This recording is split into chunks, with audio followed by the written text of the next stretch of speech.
Ahojte. Ahojte. Hlásime sa z ďalšieho dobrodružstva. Tentokrát sme sa rozhodli zavítať do Rakúska k našim susedom a namerené máme do oblasti Vysoké Taury. Ubytko máme v takej malej chalúbke, kde by sme mali byť sami na samote, tak dúfame, že to bude super, že sa nám tam bude páčiť.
Nachádzame sa na mieste určenia na našej chatke.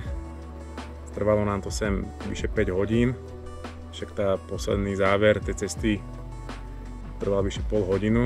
Najprv sme sa zastavili na v podstate dome tých domácich, čo nás tu ubytovali, a potom sme sa od toho domu presunuli cez takú lesnú cestu.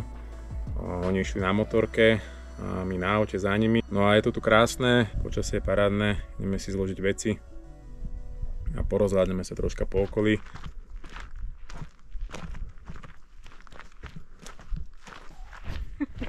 No či je to palica? Lebo musíme ísť cez kravy. A ideš ich zbiť? A musím sa chrániť, keby nám nechceli zautočiť. Ale nesmej sa. Už máš dve? Áno, to je dôležité. No tak ukáž. No čo, pustíš ma, či nepustíš ma, Bík?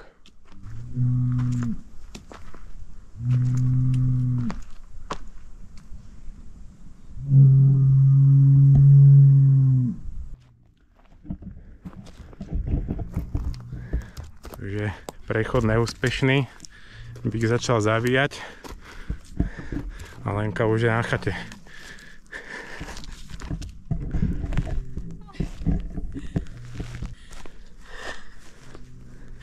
No vieš, tu keď sa bojíš, tak tehotný, netehotný bežíš aj do kopca. Súboj s Bíkom sme nezvládli a vracame sa naspäť na chatu. Ja to skúsim ešte asi na bicykli za chvíľu.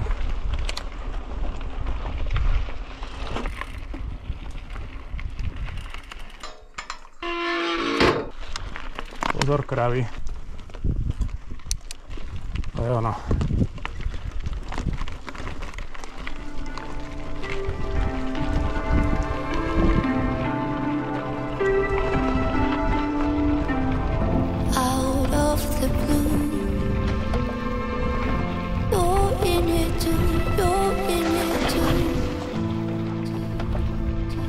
I surrender. Lay me down. Crack power floors. Not one single door. I surrender.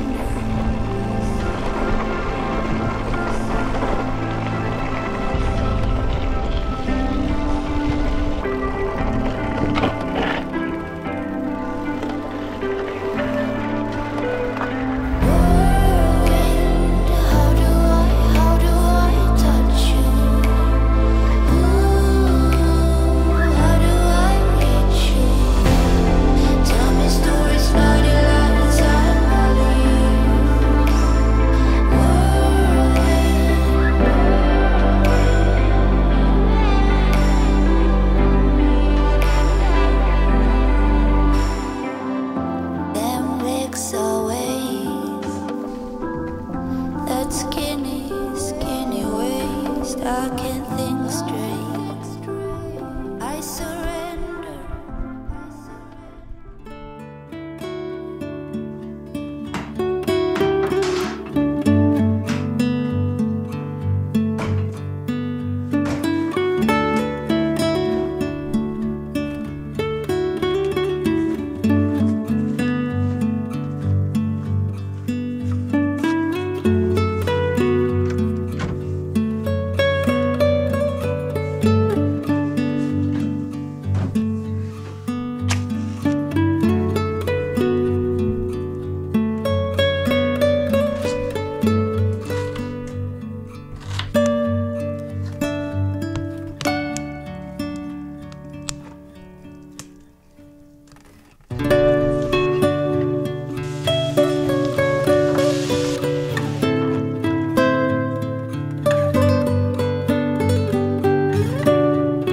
Zajo.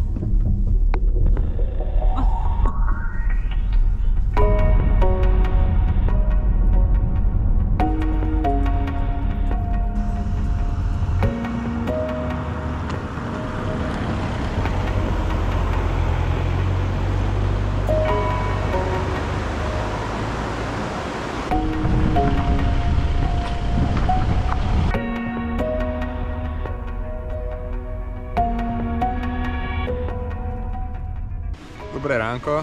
Dobré ráno. Sme sa presunuli z našej chatky zhruba hodinku a pol cesty pod Giesener Hütte a odtiaľ to začína turistická trasa, teda na tú chatu a potom pokračuje na najvyšší vrch v tejto oblasti, Hochhalmspitze. Ide sa tam cez Feratu. Plán máme taký, že Lenka ma počká na chate, je to odtiaľto asi hodinku a Hochhalmspitze píšu 6 hodín, ale ja skúsim vybehnúť až hore, mám aj feratový set.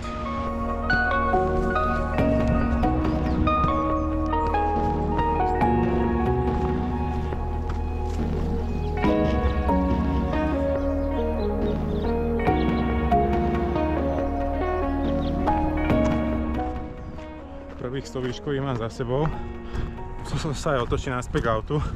Tu som si zabudol skrutku do obročky. Chýbala by mi. A to by som mohol uchytiť do helmy. No a tak som spomínal, dnešný cieľ je Hochhalmspitze. Tuším 3380 metrov, že je celkom výška. Začíname nejakých 1600, takže prevýšenie nejakých 1800, keď dobre rátam. No a chcel som to tak troška bežať, ale musel som si zobrať nejakú výbavu. Batoh má asi 8 kg, takže není to na ľahko. Tak uvidíme, ako to pôjde.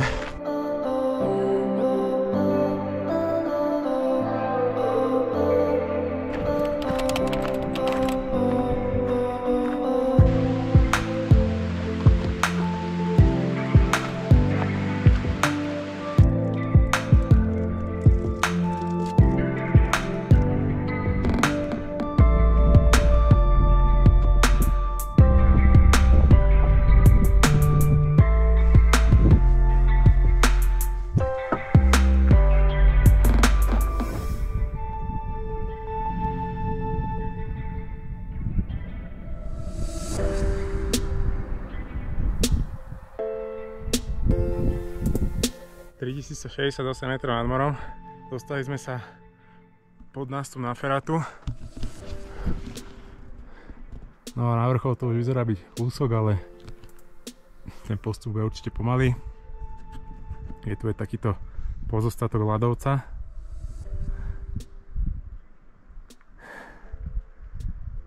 Tak ideme na tú Feratu, som zvedavý.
Nachádzame sa na Hochán špice po výške 3360 metrov nad morom.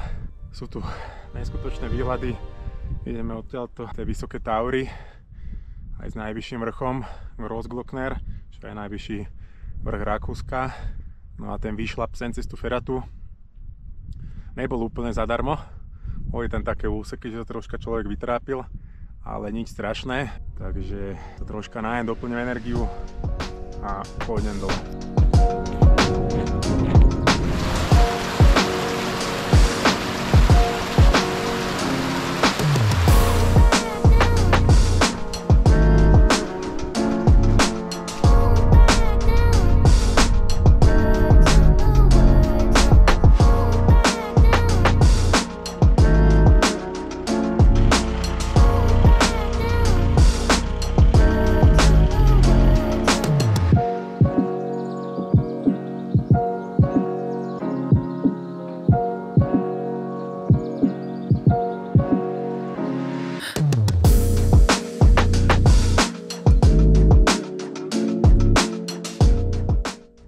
Sme sa prebudili do ďalšieho krásneho slnečného dňa a plánom je ísť do mestečka Millstatt, čo je na brehu jazera Millstatter See. Dúfam, že som to dobre vyslovil.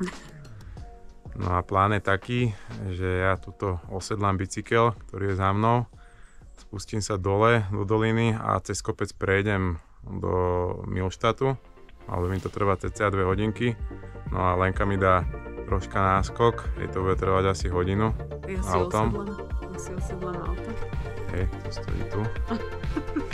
A stretneme sa tam.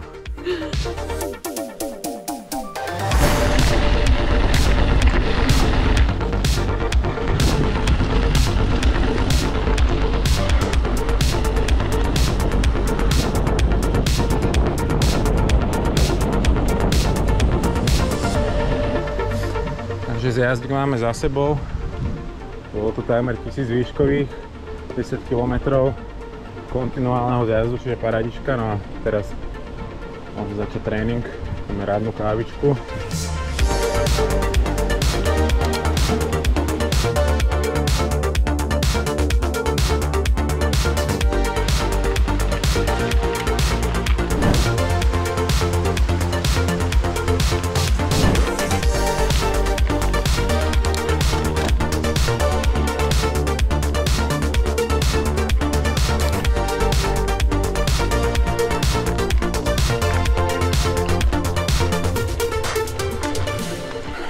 Nachádzame sa na najvyššom bode dnešnej trasy vo výške 1900 metrov.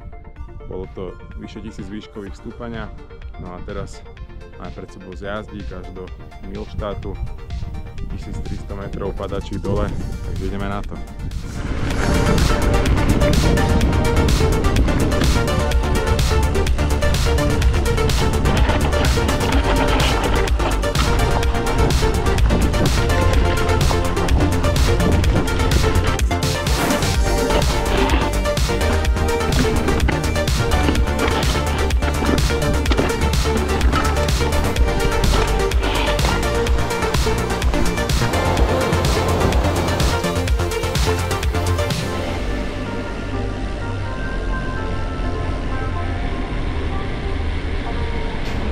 Jazdil som do Millstattu, stretol som sa tu s Lenkou, tu čakala, ideme sa prezliecť a ideme sa niekam nájsť.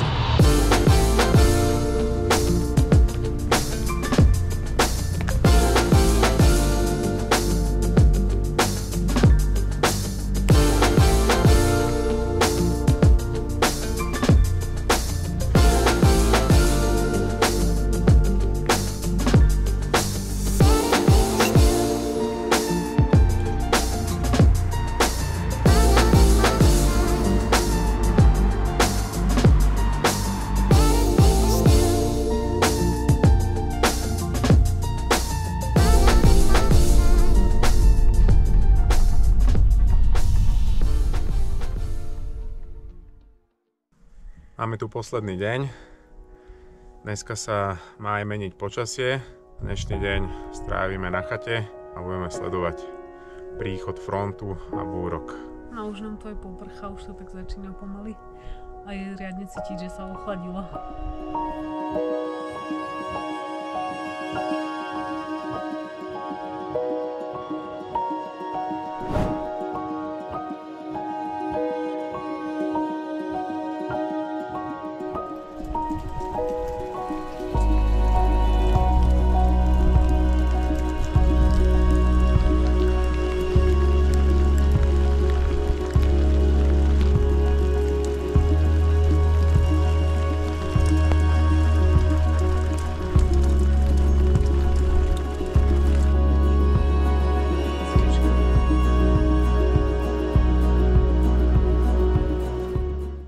Máme tu záver nášho výletu, bolo to tu super.